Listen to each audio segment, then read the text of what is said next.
Every year in the UFC is different to the year before. Divisions change overnight, champions fall and contenders rise. Today we're going to be looking at each division in the UFC, specifically each men's division, and we're going to be making bold predictions about who will be champion by the end of 2026. So let's get into it. Now, starting with the flyweight division, I'm going to say that Tatsuro Taira will be the champion by the end of 2026. And the reason why I think that he will be champion is because Tatsuro Taira is great at when it comes to grappling.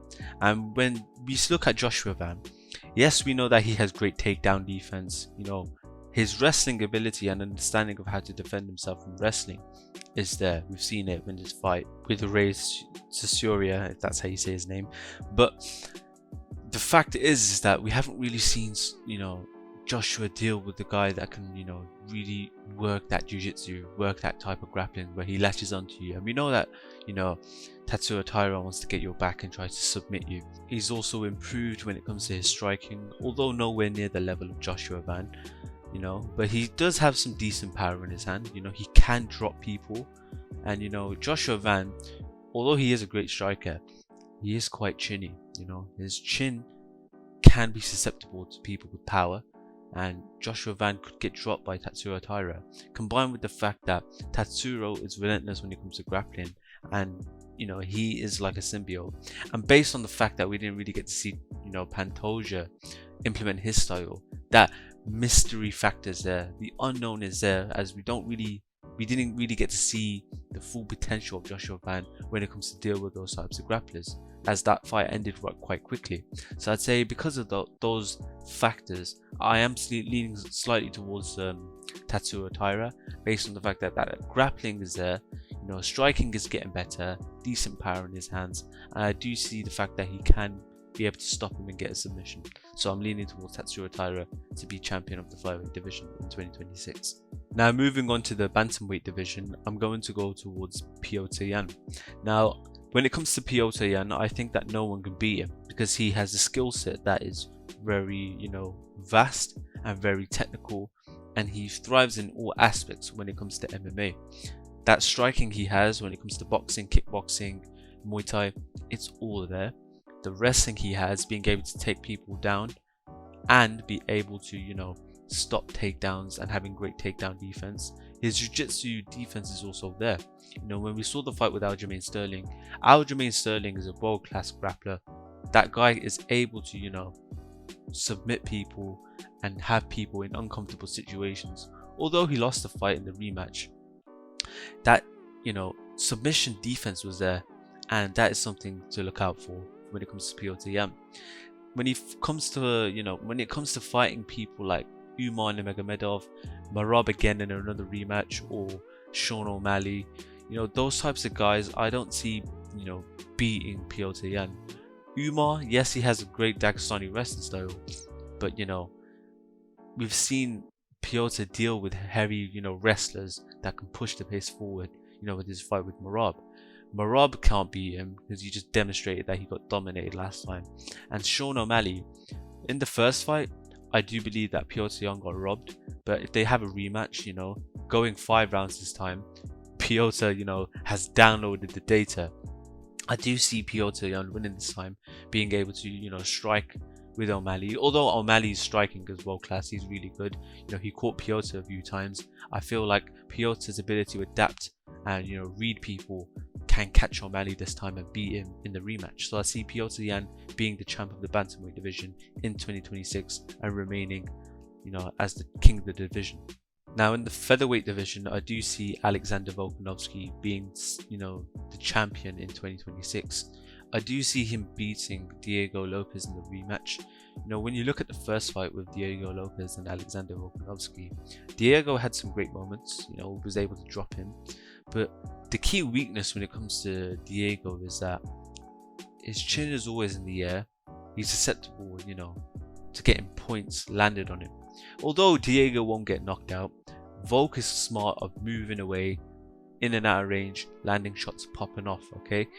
He won't knock you out, but he will land decent volume on you to get them, score points up to win the fight. And I see that, being able to understand and make adjustments since their first fight, Volkanovski will win. And you know, when it comes to fighting people like Mobsvar or Lerone Murphy, I feel like them sorts of fights might get delayed towards the later of the year, depending on the winner of Mobsvar and Lerone. So that fight might happen later in 2026. And I do see Volkanovski beating both of them. You know, Volkanovski's IQ when it comes to fighting is better than both of these fighters. Mobsvar's wrestling is nowhere near the wrestling of Islam Makhachev, for example. Volk's fought bigger, stronger opponents like Islam Makhachev, who are better than both of these fighters, and you know, he's been able to survive. Although in the rematch he did get KO'd, but when it comes to, you know, the grappling aspect, Volk is very intelligent when it comes to dealing with that, and striking has always been his bread and butter. And I do see Volkanovski beating those guys. So I say Volkanovski will be the champ of 2026. Now going into the lightweight division, I am saying that Ilia Topuria will be the champion, and for a very long time. And the reason I go for this is because, you know, when you look at the opponents he'll have to face, he beats all of them in every aspect. You know, when you look at jiu-jitsu, his jiu-jitsu is decent, and I think that it can match Paddy Pimblett. Although Paddy is really good at when it comes to, you know, jiu-jitsu, I think that Ilia Topuria, you know, his base being jiu-jitsu and being able to use it well, he will handle Paddy Pimblett. Because Paddy Pimblett everywhere else is outmatched. Striking, he'll get chinned. You know, wrestling, he'll get manhandled. So I'd say Paddy Pimblett would lose to Ilia. You look at Justin Gaethje, Justin gets caught quite a lot, and you know, when you look at Max Holloway KOing him and having better skill than Justin Gaethje, and now when you compare that with Ilia Topuria, who's all round a better boxer, striker and everything, Justin Gaethje goes down. But with Arman Tsarukyan, you know, he can make it quite competitive with Ilia Topuria. That wrestling is there from Arman. It's high level, and it can, you know, we haven't really seen Ilia having to implement his wrestling because a lot of his fights just go striking. The one fight we saw with Bryce Mitchell, you know, we saw some sort of wrestling, but you know, it's nowhere near the level of Arman. But I do see Ilia Topuria beating Arman Tsarukyan. A lot of power in his hands, you know, and he can KO Arman. Because Arman, he is susceptible, you know, to getting caught. You know, with his fight with Gamrot, he was already on the ground. So I'd say Ilia Topuria is staying the champ in the lightweight division for a very long time, and he will be the champion by the end of 2026. With the welterweight division, I'm going to say Islam Makhachev will stay as champion, and my reasonings for that is because, you know, with the fight we saw with JDM, that level of wrestling he brought from the lightweight division into the welterweight division is very transferable. He can out wrestle all these guys at welterweight. You look at JDM, he manhandled him easily. Bilal will get taken down easily. Sean Brady gets taken down. Michael Morales, yes, he's a bigger guy and he hits hard, but I do see the fact that Islam Makhachev will be able to handle that pressure from Michael and deal with him. Islam, you know, his bread and butter using that Dagestani wrestling style will just put the pace on these other fighters and they can't handle it. And I do see him, you know, doing whatever he wants to these fighters in the welterweight division. The only person I'd like to see him fight in that division is Shavkat Rakhmonov, as I do see that it can be quite competitive. Although Islam will ultimately beat him, Shavkat is a bigger guy. We haven't seen Islam fight bigger guys. He's a great striker, has decent wrestling, and can submit people. So it would be interesting to see that, you know, fight between Islam and Shavkat. But then again, we have seen the fact that Shavkat can get caught on the feet. You know, he was almost submitted by Ian Gary out of all people. You know, so with those factors into play, I would say that Islam Makhachev is staying as the welterweight champion. Now going into the middleweight division, I'm going to say that Khamzat Chimaev stays as the dominant champion and will be champion by the end of 2026. The reason I'm going for that opinion is because the fact that the middleweight division doesn't really have a lot of, you know, anti-wrestlers and anti-grapplers with some great submission defense.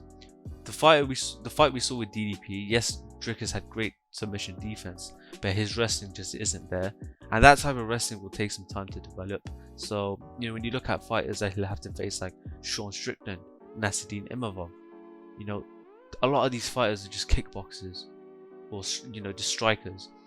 These types of guys won't be able to handle the pressure of, you know, Khamzat Chimaev.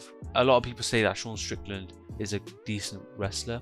We've yet to see it in the UFC, and when you compare it to high level wrestling like Khamzat, I just don't see the fact he will lose anytime soon, and that's why I'm saying that he will be champion by the end of 2026. Now, going into the light heavyweight division, I'm going to say that Alex Pereira will be champion by the end of 2026. My reasonings for this is because that Alex Pereira, when it comes to striking in that division, is better than all the other fighters. You look at Khalil Roundtree, Yuri Prochazka, Magomed Ankalaev, Jamal Hill, he beats all of these guys because when it comes to striking, they don't understand the way striking is like Alex Pereira. Alex is good at understanding where he's supposed to be, where he isn't supposed to be, when to time the shots with power, and when to hit you when it's crucial. You look at the fight with Magomed Ankalaev in the second fight when compared to the first fight. The first fight, he had a lot of lead leg kicks, to hit that calf instead of using, his right calf kick. When he did his research and he studies people, he can find ways to break you. When he fought Magomed in the rematch, instead of going for lead leg kicks, he used the right side of his body. When you watch the fight with Magomed and Jan Blachowicz, that was the key factor to break down Magomed Ankalaev. You break down Magomed's leg and then you catch him with the right hand instead of the left hand. It displays the fact that Alex's IQ and intelligence when it comes to striking is better than all these other fighters. He's also decent at when it comes to protecting himself against wrestling and grappling. We saw the fact that Magomed couldn't get him down, and no one else really has the ability to wrestle to a decent level like Magomed. So I'd say that with the fact that when it comes to IQ and intelligence and overall striking supremacy over all these other fighters, and wrestling defense and understanding, no one takes out Alex Pereira in 2026 in the light heavyweight division. Now finally, in the heavyweight division, I'm going to say that Tom Aspinall stays as champion. My reasonings for that is because Tom is all round better than all the other heavyweights when it comes to his attributes, skills and ability. He's a lot faster, he hits hard, he moves laterally really good. He's a good, he moves like a welterweight when it comes to being a heavyweight. And I'd say the fact that his wrestling's there, he can pop shots off and land and KO you. And it would be interesting to see the rematch between Cyril Gane and Tom Aspinall, with the fact that he got eye poked in the last fight and it ended quite quickly because of the eye pokes. I do see that Tom Aspinall will adapt and be able to handle the situation next time and be able to put on a decent striking performance against Cyril Gane. Although I do see that Cyril Gane is the better striker than Tom Aspinall, just by a bit. Tom can use his grappling, use that jiu-jitsu on him and be able to submit him. So I do see the fight ending up that way in the next fight, in the rematch. And when you compare the competitors in the heavyweight division, there's not a lot of great competitors. A lot of them are just fat guys that just joined the UFC to just fight. You've got Shamil Gaziev, for example. But anyways, that's been this video. Let me know your thoughts and opinions in the comments below. Who you think will be champion in every division in the UFC in 2026. If you enjoyed the video, make sure you like, subscribe, turn on that notification bell, and I'll see you in the next video. Thanks for watching.